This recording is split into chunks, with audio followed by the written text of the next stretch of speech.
తినిపించే వీడియోనే కదా వింతేముంది అనే వీడియోని మీరు పైకి స్కిప్ చేయొచ్చు. కాకపోతే డైలీ కొట్టుకునే మా పిల్లలు ఇద్దరిట్లో ఎవరో ఒకరు సిక్ అయినా సరే కానీ ఒకరికొకరికి చాలా బాధేస్తుంది. నిన్న పాపకి ఫీవర్ వచ్చింది, ఇంకా నెక్కి స్కూల్కి వెళ్ళిపోయి వచ్చిందనమాట. రాగానే మమ్మీ అక్కకి ఫీవర్ తగ్గిందా అని అడిగిండు. ఇంటికి వచ్చిన తర్వాత అక్కకి అన్నం తినిపిస్తా, చపాతీ తినిపిస్తా అని ఊరికే అడుగుతుండు. ఆల్రెడీ నేను తినిపించిన అనమాట పాపకి చపాతీ.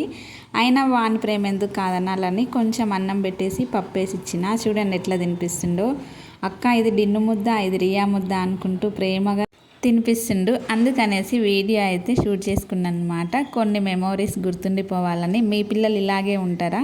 ఇంకా మనకి బుజ్జగిస్తూ తినిపిస్తున్న మాటలు వీడియో తీశాను, కానీ నేను వీడియో తీస్తున్నానే స్టాప్ చేసిండు అనమాట. అందుకని నేనే వాయిస్ ఓవర్ చేస్తున్నాను అనమాట. వీళ్ళ ప్రేమ పెరిగి పెద్ద అయ్యేంత వరకు ఇలాగే ఉండాలని అయితే కోరుకుంటున్నా. మీ పిల్లలు కూడా ఇలాగే ఉంటారా? మరి వీడియో నచ్చితే లైక్ చేయండి. ఓకేనా? మరి బాయ్.